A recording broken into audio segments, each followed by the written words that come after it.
Who's the GOAT? The greatest of all time. That's being bandied about a lot lately. Who's the greatest quarterback of all time? Who's the GOAT soccer star of all time? And the people in Miami said, Messi. Who's the GOAT parkour preacher of all time? JP. But I have to tell you, when you start talking about GOATs, the greatest of all time, we're limited because we're short-sighted.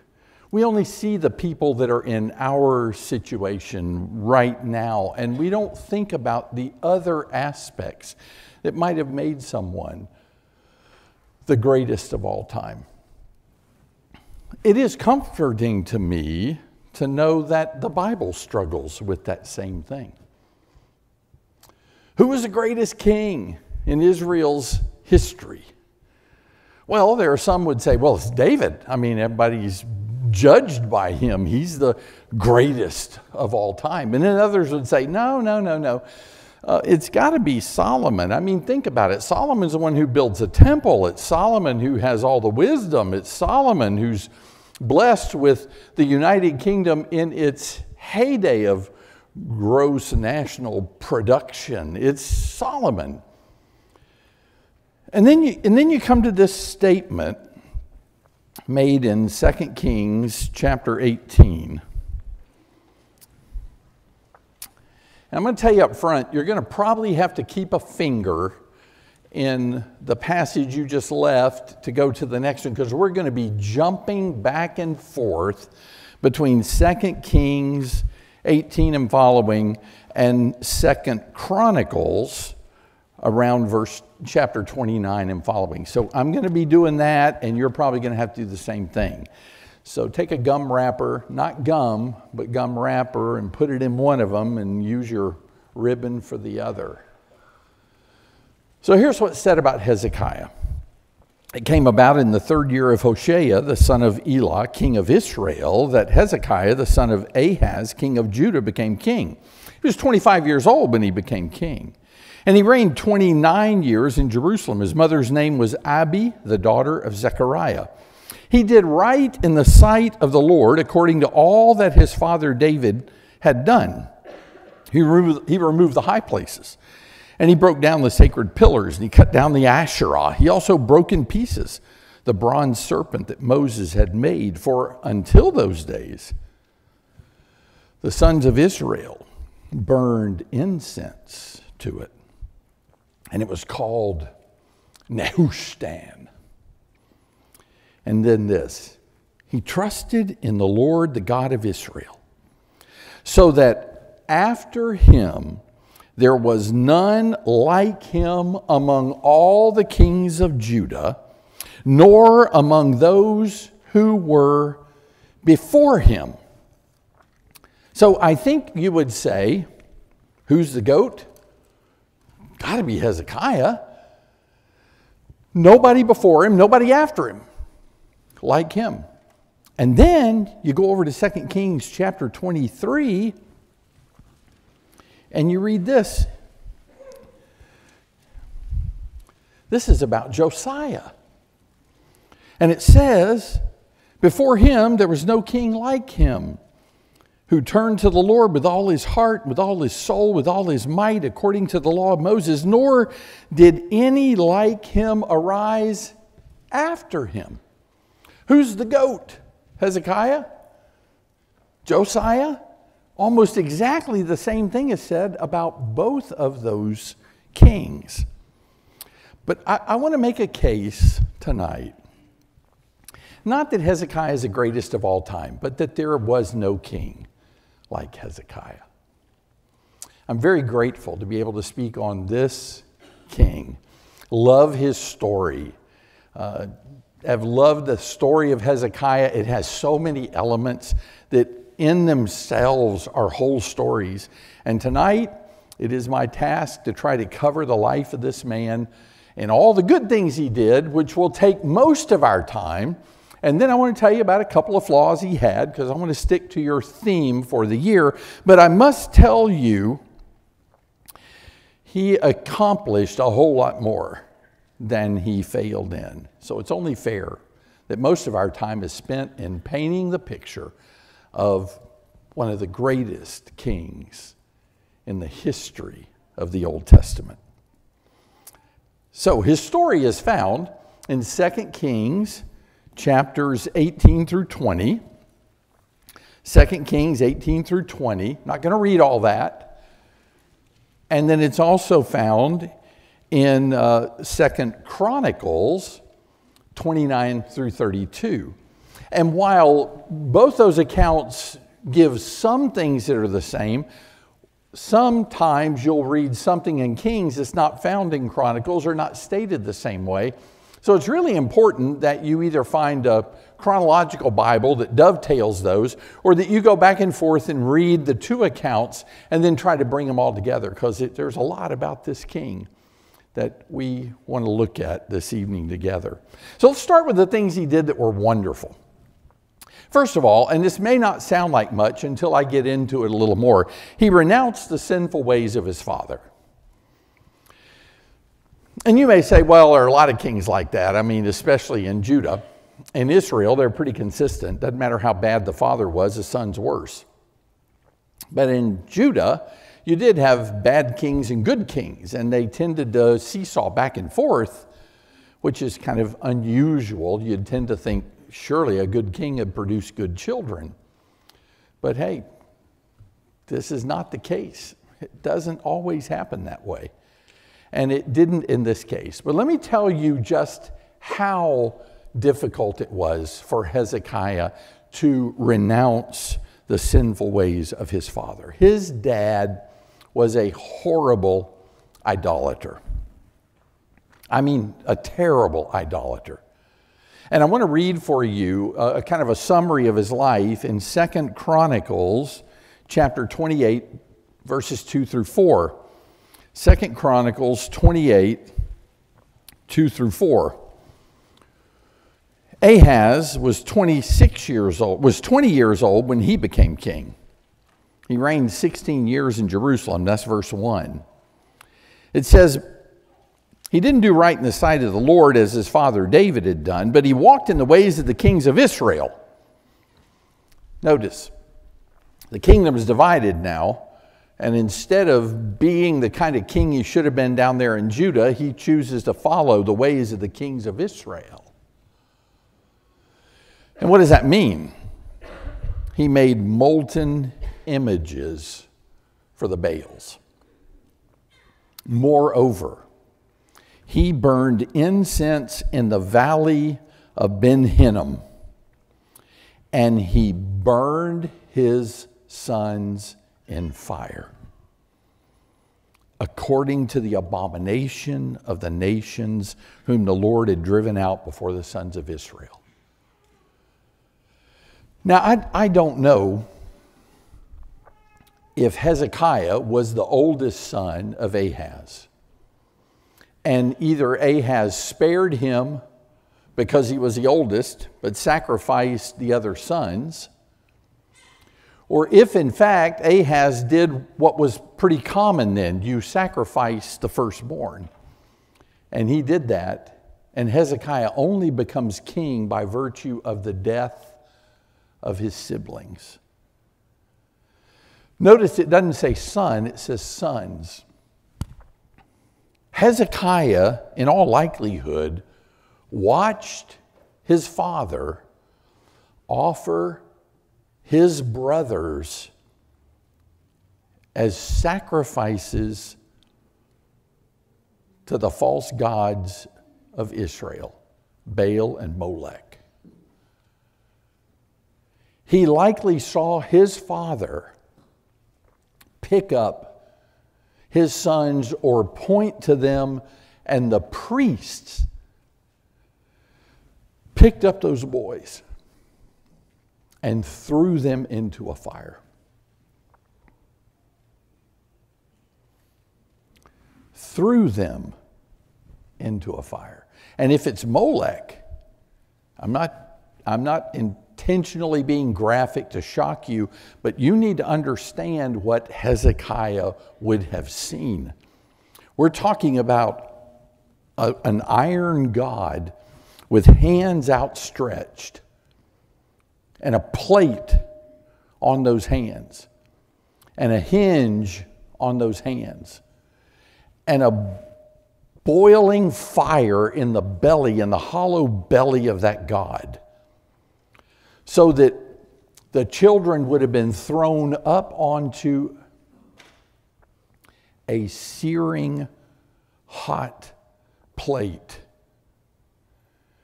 and then the arms cranked up and roll that child into the fire.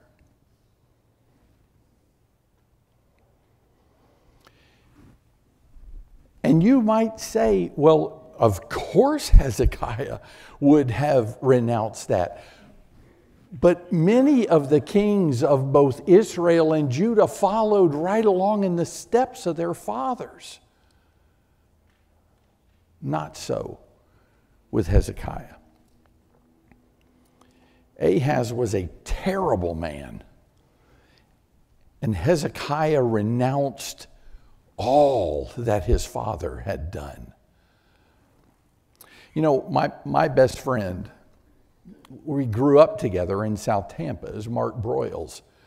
And if you were to have Mark here and he were to tell his story, it would be tragic. You would hear of a terrible childhood, and you might sit here and say, well, that's just so sad that happened. But I have to tell you, it made all the difference in the life of Mark Broyles,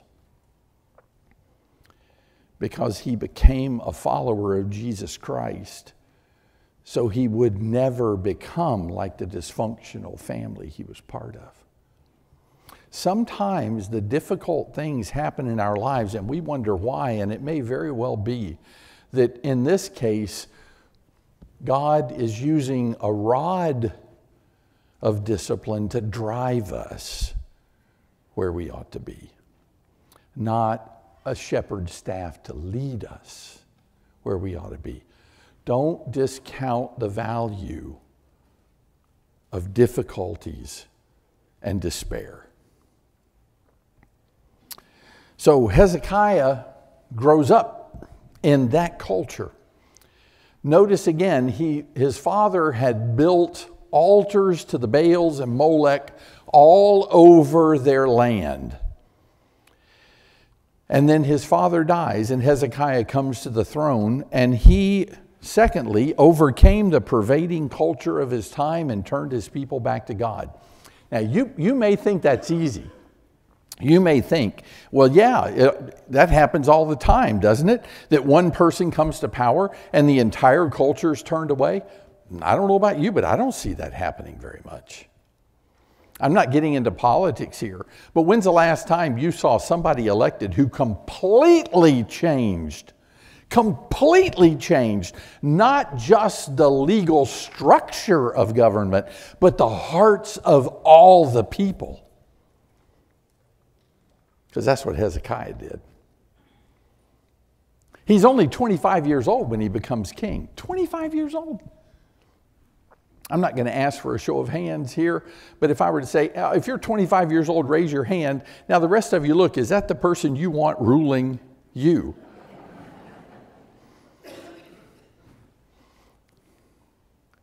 Hezekiah is 25 years old. And he is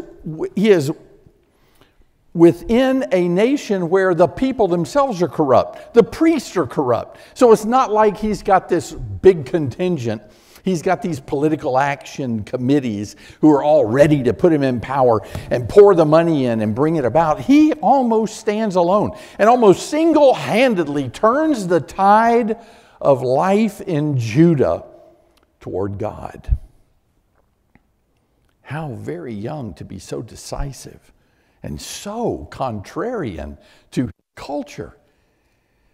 There is nothing about Hezekiah that says, which way is the wind blowing? That's the way I want to go. Nothing about him to do that.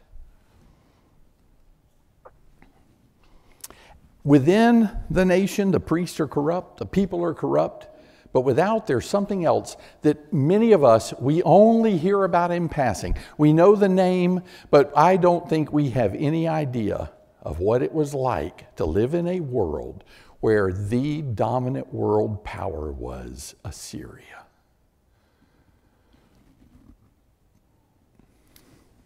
Arnold Toynbee, in his study of civilization, said, in his opinion, in his study of all civilizations, the most warlike people in the history of the world were the Assyrians. No nation equaled them. Not the Vikings, not the Mongol hordes, not Attila the Hun,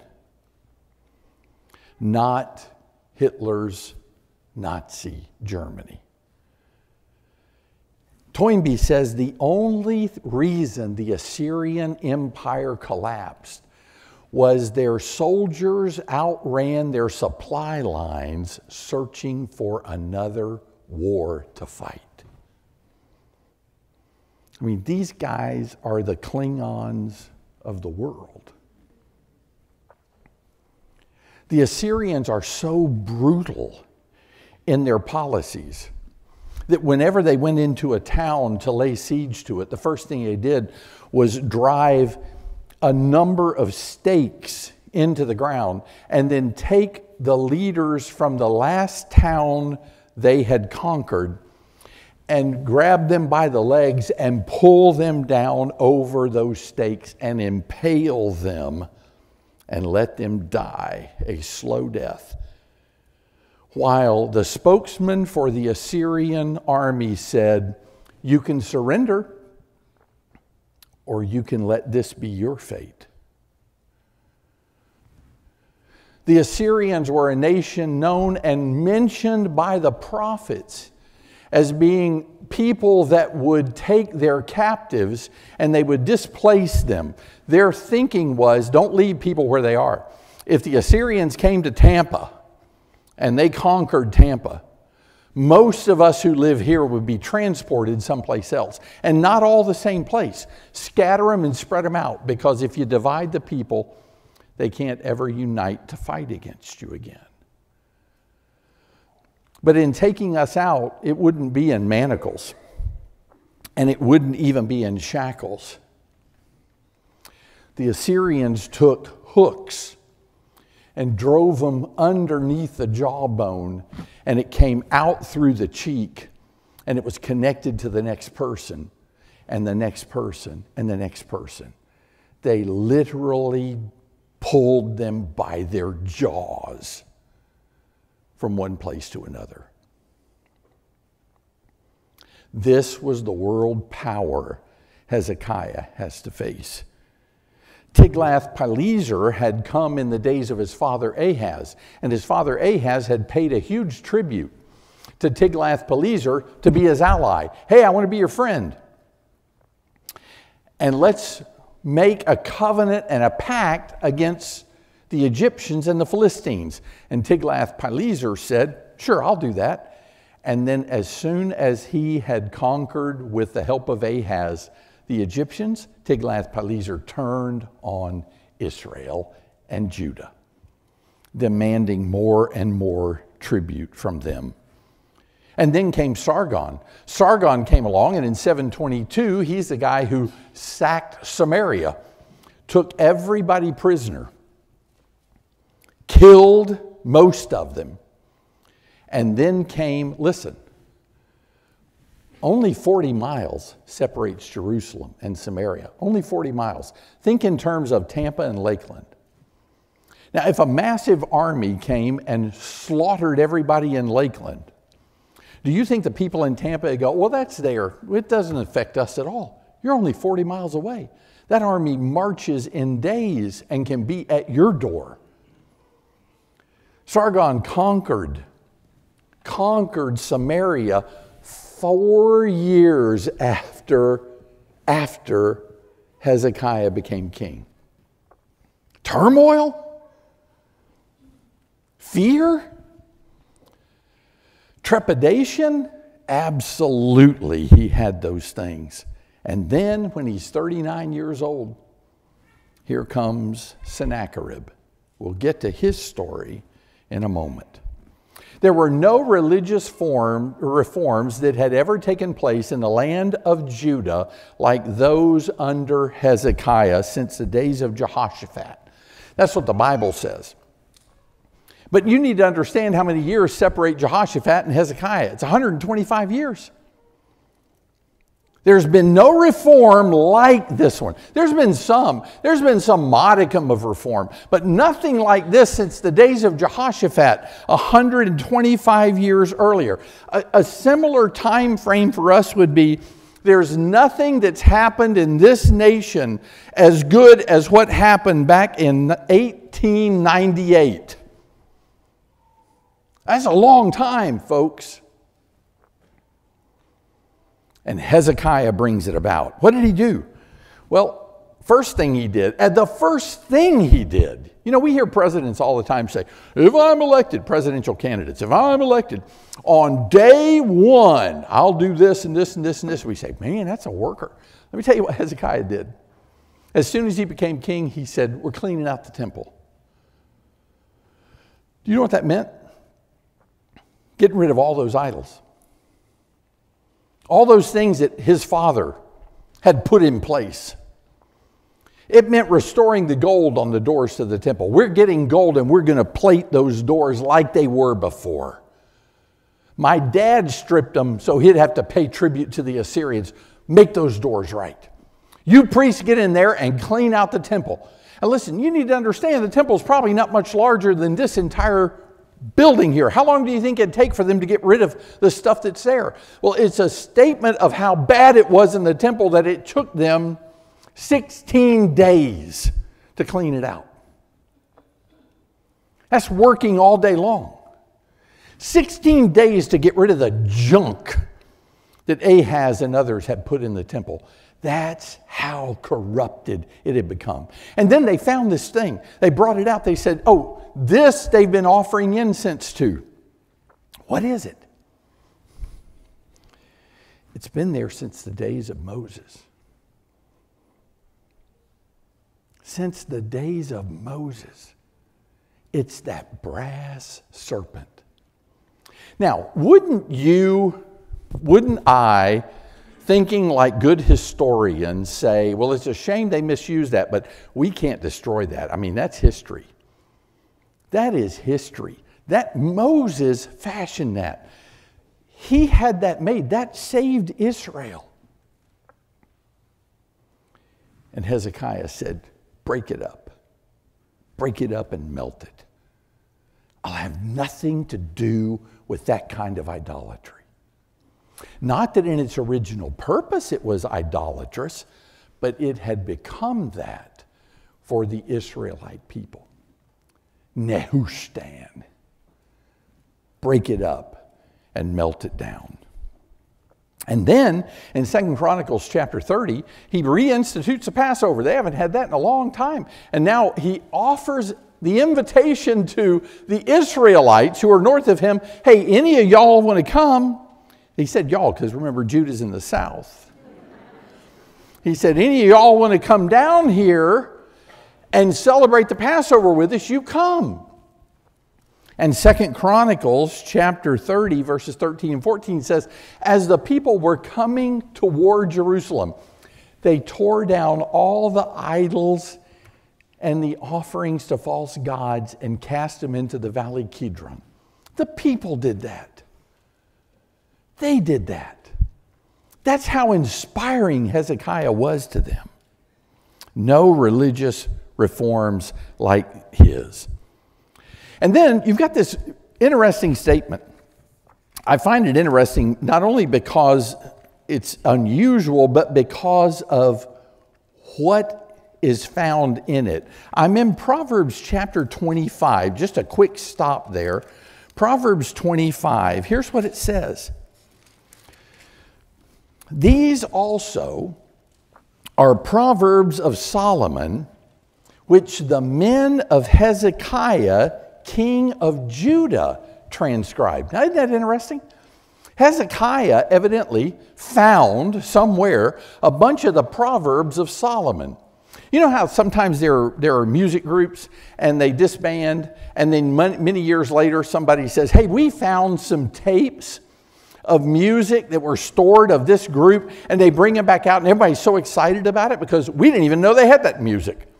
That was true of the Beatles and other groups like that. This is incredible. Undiscovered, hidden music.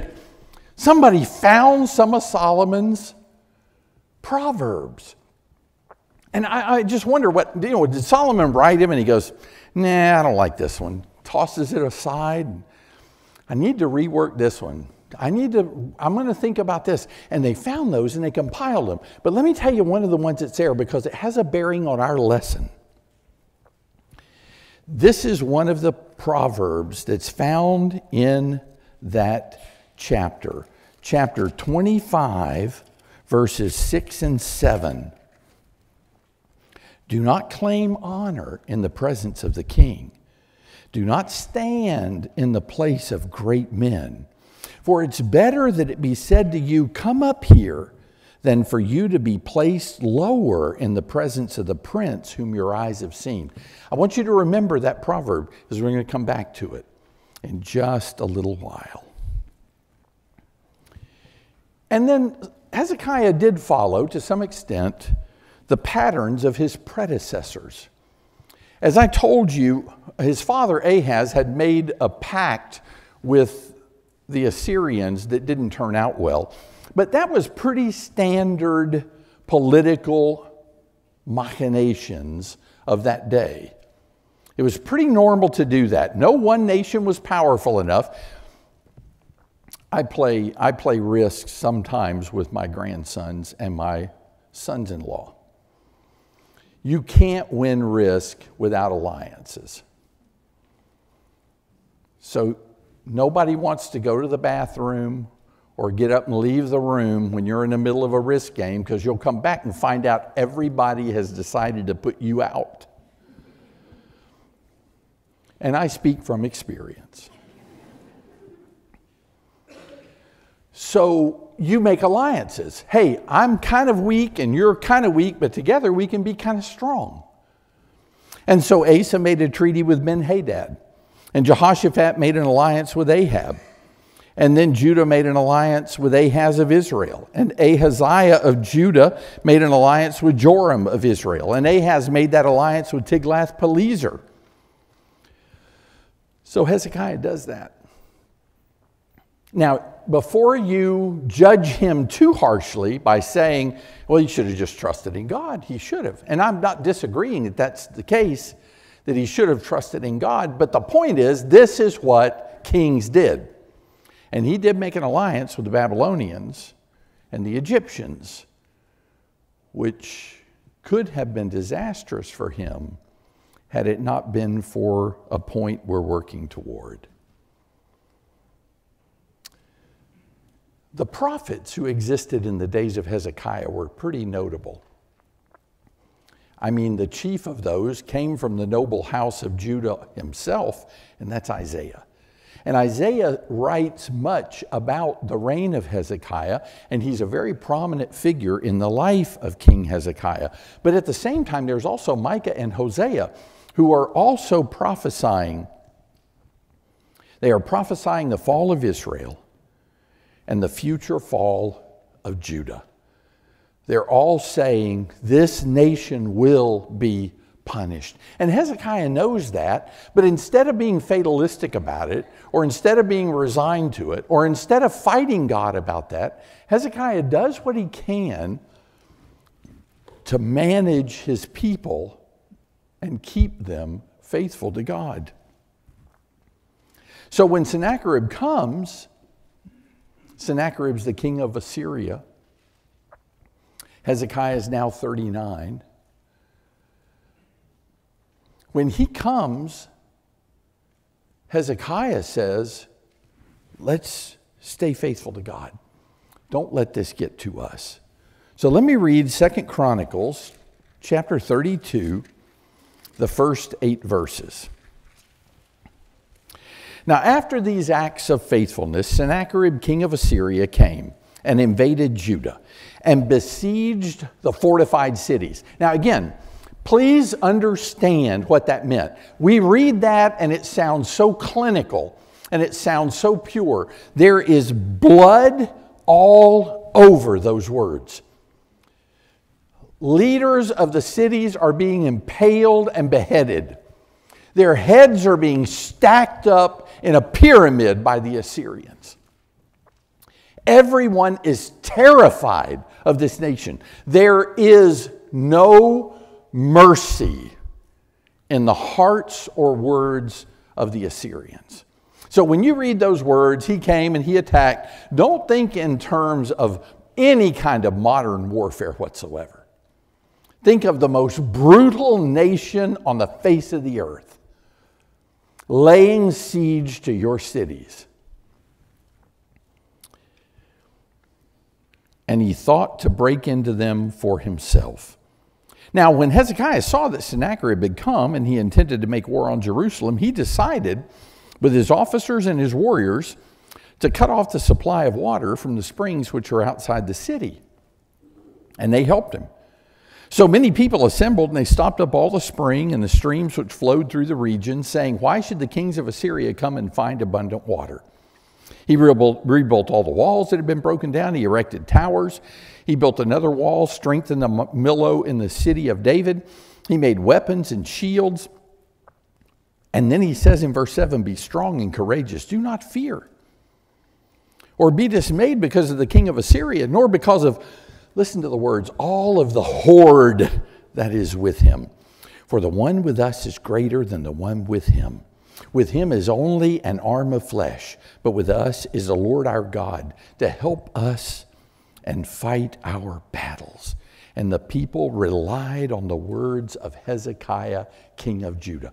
Now remember, he's talking to people who 14 years ago saw the Assyrians overrun the fortified capital of Samaria and slaughter everybody in that city. He has an army, but it is insignificant in the face of the Assyrians. This is a police athletic league football team taking on a professional football team. I mean, he's saying to them in the locker room, we can go do it, and they believe it. But anybody looking on this would know they don't stand a chance. Even with what they've done, and you heard that, they've rerouted the water, and they found a way to bring it into the city of Jerusalem, so they'll at least have water when the people are attacking. That spring and that tunnel of Hezekiah's is in existence to this day. You can go there and walk through it. And so Sennacherib came. Hezekiah offers a tribute to him, but Sennacherib still comes. And then he sends outside the walls of Jerusalem the greatest trash talker in the history of the Bible, Rabshakeh. That's not his name, that's actually his title. I mean, who could be anything other than mean with a title like Rabshakeh? And what he says, and I'll summarize it, but it is a powerfully motivating speech. What he says is, who can save you? He's talking up on the walls. The people of Judah are on the walls up there. And Rabshakeh's talking, he says, who can save you? What about the other gods? They didn't save their people. See these people impaled in front of you? They believed in their gods. And if you surrender, we'll take you to abundant pleasures and provisions. But if you don't, know this, no one gets out alive.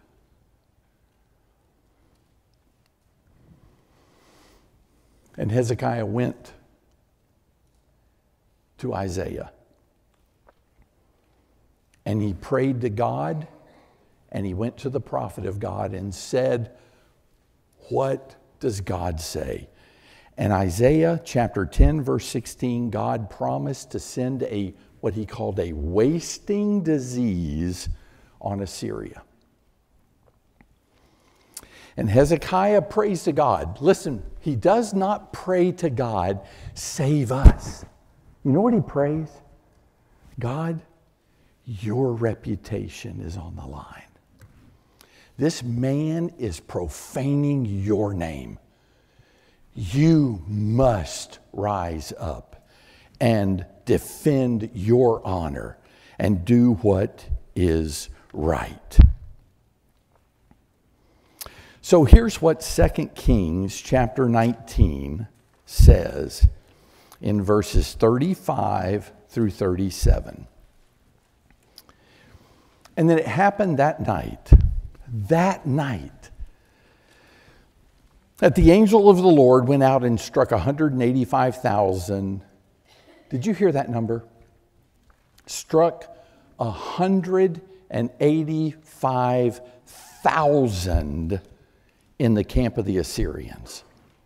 And when the men rose early in the morning, behold, all of them were dead.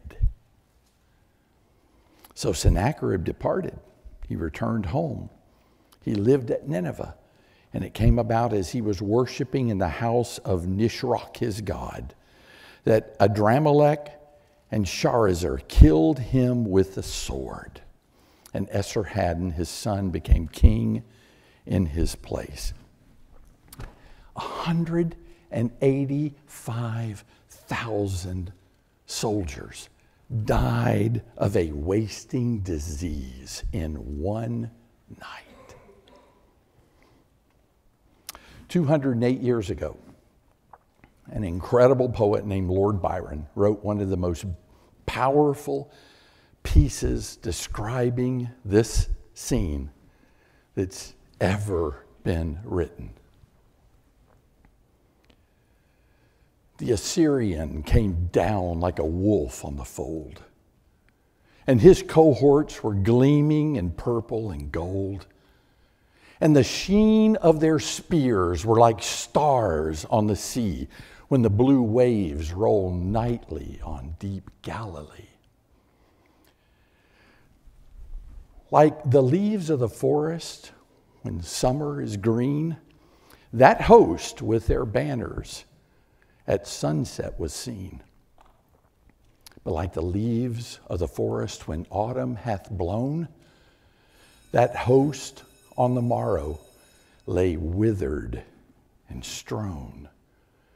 For the angel of death spread his wings on the blast and breathed in the face of the foe as he passed. And the eyes of the sleepers waxed deadly and chill, and their hearts but once heaved and forever grew still. And there lay the steed with his nostrils all wide, but through it there flowed not the breath of his pride. And the foam of his gasping lay white on the turf and cold as the spray of the rock-beaten surf. And there lay the rider, distorted and pale, with dew on his brow and rust on his mail. And the tents are all empty, the banners alone, the lances unlifted, the trumpets unblown.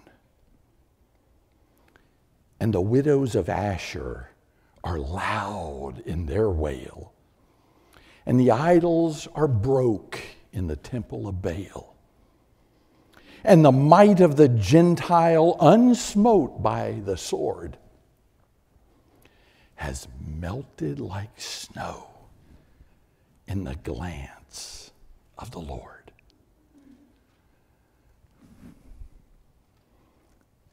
185,000 soldiers dead.